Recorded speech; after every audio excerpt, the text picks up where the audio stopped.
Hello and welcome. My name is Michael Lockley, and welcome to the Ladder of Discipline Types of Warning Session 1, a series of slides where we're going to work up the ladder of discipline from verbal warnings right through where you have to terminate due to a fair process in an inquiry which has ended in dismissal. I look forward to you following the journey, and let's kick off with Session 1. Warnings usually follow three formats. They are either verbal, written, or final written. A number of organizations prefer the term first written and second written for the final written warning, but they all are the same. And what are the differences?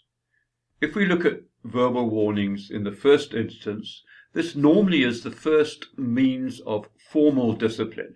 For instance, you've had a counseling session, you may have given someone a reprimand, which is really just a tap on the shoulder, don't do it again, but the misdemeanors continue, but they're not serious enough for any formal warning or final written warning, and therefore a verbal written warning is issued. And it's normally for minor misdemeanors, late coming, perhaps first time that a report has been late, perhaps someone was a little bit cheeky but not necessarily grossly insubordinate, and you're just trying to correct them, wrap them over the knuckles, but make it more formal than a reprimand. It would normally only be given if no serious form of discipline is required. For instance, if someone has hit somebody, assaulted somebody, got involved in a fight, used abusive language, certainly verbal warning would not be appropriate. So it really depends on what has gone wrong, and you need to apply your mind.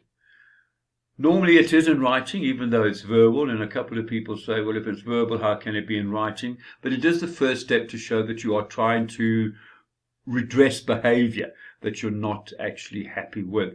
So it needs to be put in writing and put on record, and normally pro formas for warnings would have different categories on the actual form. For instance, there could be a box where you tick verbal warning, a box where you tick a warning, a box where you tick a final warning, as well as then the validity period for that particular warning. So it is on record, and it needs to be put on file and kept for future reference. The validity time frame is normally around 3 months for a verbal. I do have organizations that have no time for verbals, they just want them recorded. So I would recommend that there is some validity, because obviously if something is valid, for instance a 3-month period for verbal, and something else happens during that period, then obviously what has happened is more serious in terms of the fact that they already have something formal and valid on their file in terms of discipline. And a big one, I have had organizations that say once the warning, whether it be verbal, written, or final, or otherwise, has expired, they throw it away, or they put it in file 13. It's wrong, because if you were to show fairness in an inquiry eventually that could lead to dismissal, you need to show that you've tried, and you've tried again to correct behavior. So if you don't have a history to show that, then what's the use of giving the warnings in the first place? So I always recommend that even though they are expired, they are kept there. Your record is your record, whether that be a good record or a bad record. And obviously the older the expired warnings are, the less applicable they become. If we move on to the next rung on the ladder of discipline, that would be a written warning.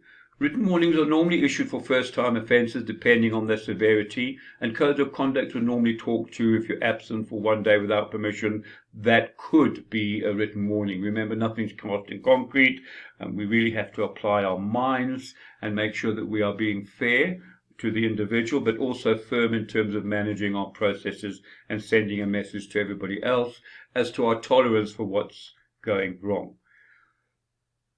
It also could be issued after a verbal warning, so you're climbing the rungs of the ladder.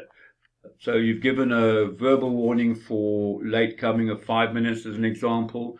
They're late again for 10 or 15 minutes. You feel that it's now an opportunity to redress the behavior, and a written warning is then given. And again, it depends on the code of conduct. It would not be unusual for an employee to have 2 or 3 valid written warnings for different offences, depending on your codes.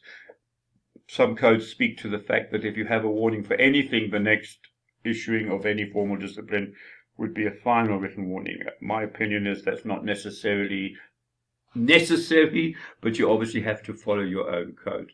So normally you could have an employee who has a warning for late coming, another valid warning for absence without permission, another warning for having failed to carry out an instruction. So it doesn't mean that because you have a valid warning on file, it has to escalate to a final written warning for the next misdemeanor. Validity timeframes also should apply. Timeframes vary dependent on codes, but the norm would be anything from 3 months to 6 months for the validity of a written warning. The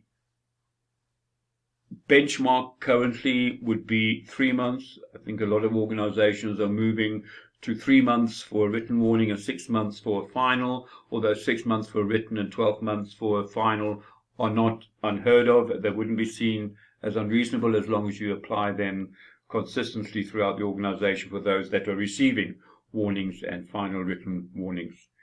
And again, once it's expired, it needs to be kept on record. As I said earlier on, the older the expired warning is, the less applicable it becomes in terms of an aggravating factor. But you do need to show, in terms of the ladder of discipline, where appropriate, that you've actually gone out of your way to redress and correct behavior. Final written warning, obviously the biggest sword of Damocles in terms of it hangs over an individual's shoulder for quite a period of time. It normally is the precursor to far more formal processes, such as going into a formal inquiry where they have to defend themselves against specific charges. And the fact that there may be final written warnings on file that are valid could actually tip the scales in favor of a dismissal, and therefore employees should be told when they receive a final written warning that it really is final and that it could lead to their dismissal should they be found guilty in a formal process afterwards, where the final written warning is then used as an aggravating factor. And as an aggravating factor, we mean to make matters worse. Obviously, an employee in a formal process, and we'll go through that in the series as we move along, has the right to mitigate against any sanction that you may wish to impose on a formal process. But warnings and final written warnings are normally given outside of a formal process. However, there are formalities that you need to follow, and we will cover that in session 2. So final written warnings may also be issued for a first offence if the offence is seen as serious in terms of the codes of conduct. An example would be they have been absent for 2 days without permission, without notification. So you're not going to give them a verbal warning for that, obviously. I hope obviously, and you're also not going to give them a warning because it really is a very serious offence not to pitch for work without authorization and without notification. So there are times where final written warning is what you're going to issue without having gone through reprimands, counseling, first written warnings, etc. And again, it doesn't mean that you can't have a couple of final written warnings on file that are valid as an employee. I might have a final written warning for being absent for 2 days, and I have a final written warning for being late with my report for a second time. So it doesn't necessarily mean that if you have a valid final written warning on file and there is another offence or misdemeanor that was believed to have been committed, that it would automatically lead to an inquiry. But it does depend on the codes, and anyone watching this video needs to understand that they need to touch their codes of conduct as well, and you can't do something that's not within your codes, otherwise you're going to be seen as procedurally unfair and inconsistent. The validity time frame should apply, and I've said that a warning would normally be between 3 or 6 months, and the trend is towards 3. The final written warning would normally be between 6 months to 12 months in terms of its validity. The trend is towards 6 months for a final. Remember, it's corrective action. So it is discipline, but you're trying to correct behavior. And therefore, to have a 12-month final written warning validity, probably a little old hat, my opinion. Don't shoot the messenger. It doesn't mean you're wrong, provided you apply that across the board to everybody. But for me, 6 months is probably the right figure for the validity of final written warning. and it should remain on record even though it has expired. As I said earlier on, your good service is as important as your bad service. There are two sides of the coin. You can't cherry pick the one at the expense of the other. So in summary, in terms of this session, we've learned that there are three types of warnings: verbal, written, and final. They all should have a validity period, and we've gone through that. 3 months for a verbal warning, 6 months for a written warning, 12 months max for a final, but the trend for written and final written warnings tends to be 6 months and 6 months accordingly, 3 months and 6 months accordingly. Depending on code of conduct, employers may very well have more than one valid written warning and more than one valid final written warning on file. Again, they need to be kept for record purposes. You need to be able to show that you have a history of wrongdoing, if you want to use that as an aggravating factor. But more importantly, when you move into a formal process, you need to show that you haven't just thrown the book at an individual. You haven't just gunned for them. You have given them an opportunity, where appropriate, to actually mend their ways. And obviously, if it's something very serious, I would call it a criminal offense or a category 1 level offense, such as theft, fraud, assault, you wouldn't be going through verbal warnings, and final written warnings. Even if it were the first offense, you'd be moving straight into charging and preparing for a formal process.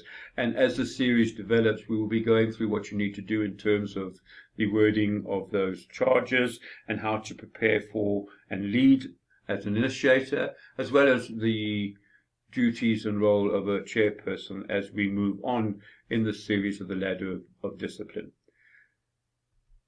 What to expect in session 2. We covered the basic types of warnings that employees may issue as a form of corrective discipline. However, warnings need to be issued fairly, and you need to show that a fair process has been followed. Everyone has the right to be heard. You just can't unilaterally hand over a warning and ask them to sign. So there is a fair process, even if your codes allow you as a supervisor and a manager to issue those warnings, final warnings, verbal warnings, whatever the case may be. You can't just slap them on somebody's desk and say sign. So there's a process that needs to be followed to make sure they're valid and fair. Warnings need to be properly worded and properly detailed, and that's a precursor to ensuring that charges going into inquiry really talk to what it is that you believe you can prove. So in session 2, we will look at the importance of making sure that the wording is correct and that you are writing a warning around the particular category in your code that's applicable, that you're not just throwing lots of things at the individual in the hope that one of them will stick. And if the employee refuses to sign, does it make the warning invalid? And we will cover that in session 2 as well. I am available for consulting. My email is on the slide. You're welcome to contact me. I do work from home. I am Zoom compatible. I do have Teams, but you would have to arrange the meeting on Teams, as I'm an independent and private user of Teams. But we have Zoom as well. And obviously, if you contact me, we can then set up the process that we would like to follow in terms of further communication. I do consult to a number of organizations, some large, some small, around areas of labor relations, and I do training facilitation as well. My training facilitation tends to be on behalf of training providers, but I do have my own in-house courses that I can put together around how to handle day-to-day discipline in the workplace. Thank you very much for your time. I really appreciate it. Look after yourselves and be safe out there. Till next time. Cheers.